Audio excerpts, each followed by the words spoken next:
Guys, Everything Apple Pro here, and in this video I want to talk about the new iPhone 6 and the Samsung Galaxy S5. So I know around this time of year, contracts are ending and you want to upgrade your phone. Now it's going to be a tough choice between the new iPhone 6 and the Samsung Galaxy S5. So in this video, I wanted to show you guys the differences, like almost every single difference between these devices that's important to you when it comes to upgrading your phone, switching over from Android to iPhone or vice versa. So I'm not going to be biased. I'm going to try and remain as unbiased as possible in this review, just give you the facts and let you guys decide which phone is best for you.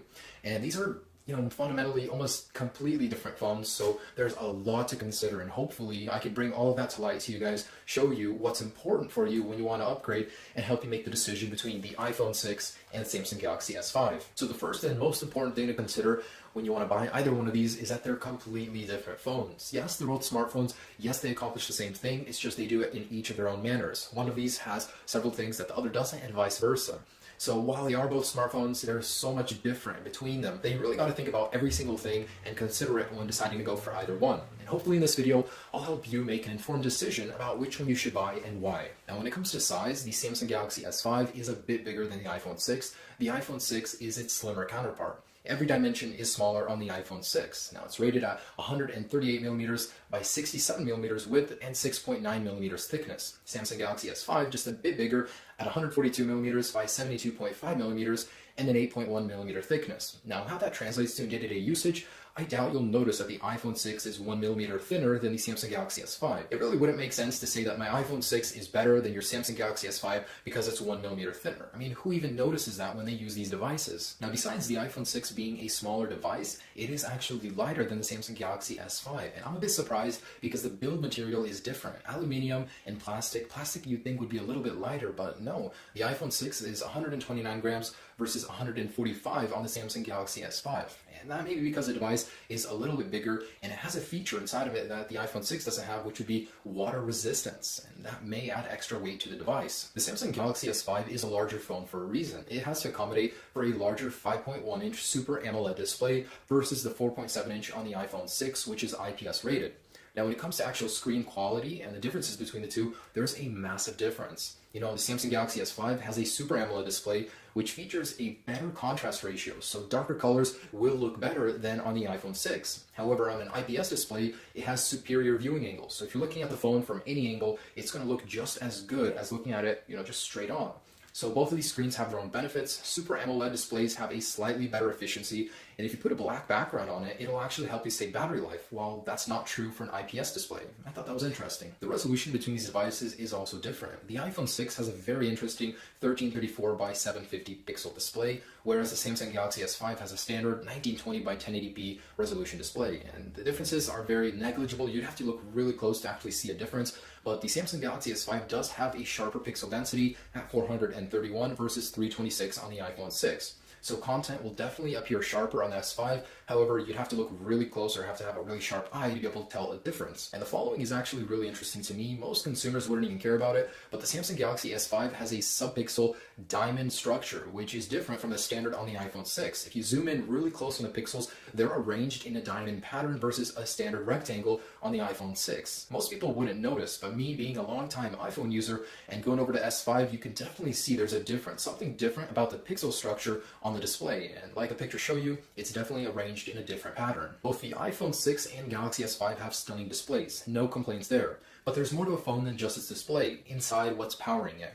So for the iPhone 6, Apple has introduced its new A8 chip, built-in GPU, and officially there's no specs yet, but there has been a leaked Geekbench rated at 1.4 GHz. That's also with 1 gig of RAM, which is kind of disappointing, but Apple has always utilized RAM very well. Samsung Galaxy S5 has a new Snapdragon 8.01 quad-core 2.5 GHz processor with a separate GPU.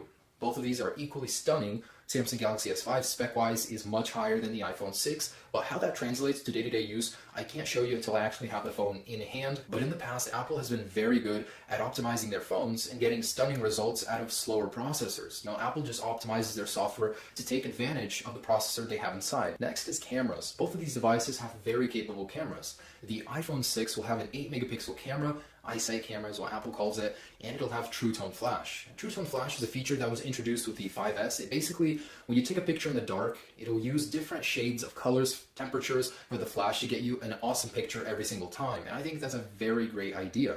Now, besides that, it also has phase detection, which is focus pixels. It'll use a technology used only in DSLR cameras to focus faster and more crisper.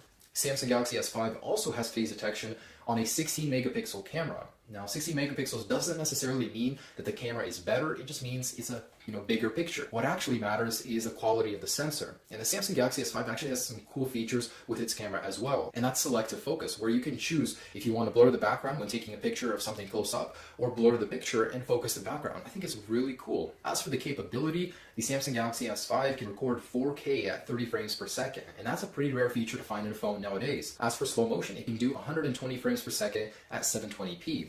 The iPhone 6 is capable of 1080p at 60 frames per second, same as the Samsung Galaxy S5, except that one can do 4K at 30 frames per second, whereas the iPhone 6 cannot. However, the iPhone 6 can do 240 frames per second slow motion video at 720p. That's unheard of in smartphones nowadays, and I'm really impressed. I cannot wait to try that out on a new iPhone 6. Front-facing camera is 1.2 megapixels on the iPhone 6, capable of 720p video. On the Samsung Galaxy S5, it's 2 megapixels, capable of 1080p video. Now, what's the point of having all of those fancy features, amazing cameras, amazing displays, if you can't use the damn thing? So battery life, when it comes to battery life for these devices, both I'm happy to report are very good. The iPhone 6 has a non-removable around 1900 mAh battery versus a 2800 on the S5, which is user removable. So you can take an extra battery with you, keep one in your wallet, I don't know, replace it at any point in the day. But even if you weren't going to do that, you're just going to use this one battery, battery life is still great on the S5 as it is on the iPhone 6. Now, because the S5 does have a larger battery, understandably that does translate to better numbers. So when it comes to keeping the phone in standby mode, the iPhone 6 can manage 250 hours versus 390 on the S5. And music playback is 50 hours on the iPhone 6 versus 67 on the S5. So I'd say roughly about a 20 to 30% increase on the S5. Now, an area where most Android phones and S5 beat the iPhone 6 is expandability. So you can not only upgrade your battery, you can also upgrade storage as well. Whereas the iPhone 6, you're stuck with what you buy. So the Samsung Galaxy S5 comes in 16 and 32 gigabyte flavors from factory, plus up to 128 gigabyte micro SD card that you can purchase separately and put inside of it. Now, the iPhone 6, you can't replace the battery and you cannot replace the storage. You have to stick with what you buy. And those come in 16 gigabyte,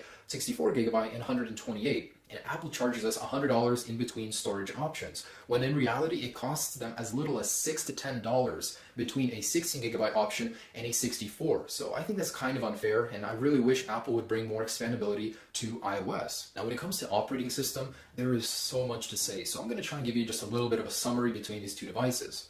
Android versus iOS has been a lifelong argument. People will say Android's better for this and this, iOS is this and this. So most of it comes down to your preference. However, the one area where iOS is a clear winner over Android is support. So let me just give you an example. An update like 8.1 is going to come out for iOS 8. Every single device, even a few generations back down to the 4S, will get the update simultaneously. It won't be a rollout where Apple will roll it out to the 4S, then the 5, then the 5S. No, every single device gets it at the same time. Now, with the S5, that's a completely different story. Depending on your carrier, depending on the version number you're running, depending on the model number of your phone, it really depends. You never know. It's a hit and miss if you'll ever even get that update. So, for example, the latest version for Android right now on the S5 is 4.4.2 versus iOS 8 on the iPhone 6. So when an update comes out for the S5, depending on your carrier, say Verizon, they'll decide that everyone needs that update right away, and they'll roll it out for everyone. However, Verizon gets it, but Sprint decides, hey, we don't really need this right away. We'll take a while, take a few months to release to everyone. So while Verizon owners are enjoying the latest version of Android, other carriers, they still don't have it yet. And this has been a problem on Android for a very long time. With Apple, it's just amazing because everyone gets the update at the same time. There's no rollout that'll take longer for different devices. And that's where iPhone is the clear winner. However, actually using the software operating system, it really depends on personal preference. If you like the customizability of Android versus the simplicity of iOS. I really don't want to go into operating system too much because, like I said, it really depends on how you like it. Your choice. And some people get so heated about the difference between Android and iOS. I just really don't like to get into that too much. However, I gotta say, iOS summed up for me is simplicity. Everything works. There's very minimal crashing. Crashing would most likely be from third-party software. The actual iOS system is very stable. For Android, it's customization. If you like to be able to be in control of your device, choose what goes where, you can just drag and drop music onto the phone. That's the benefit of Android, is maximum customizability and control. Both the Samsung Galaxy S5 and the iPhone 6 have NFC capability. It's very unlikely they'll work together. However, they do each have their own payment systems. They do both have fingerprint capability, so the iPhone 6 one's a little bit easier to use. You just tap the Touch ID sensor and you're in, and it's way more accurate. You'll have to rescan your finger less. On the Samsung Galaxy S5, you actually have to slide it down in a perfectly straight manner every single time, so it's less accurate. Both of these devices do have barometers, which measure altitude, useful for any health application, and both have a one-handed use for when you can't reach all corners of the screen. They do have software which will allow you to manage that and use the iPhone in a smaller portion of the screen or the Samsung Galaxy S5. So there isn't a lot feature-wise that the iPhone 6 can do that the Galaxy S5 can't. In fact, the S5 can do a lot of stuff that the iPhone 6 can't. For one, that's water resistance, and I already mentioned that. It has split screen multitasking, ultra power saving mode for when your battery gets really low, and it helps conserve that battery even further. It has maximum upgradability, battery, SD card, I covered that already, and its software is just a lot different. The iPhone 6, however, does not have bloatware. So from the box, when you open up your S5, you're going to have a lot of software on it that you don't need, you'll never use, but you can't remove. The iPhone 6 comes just as a blank slate.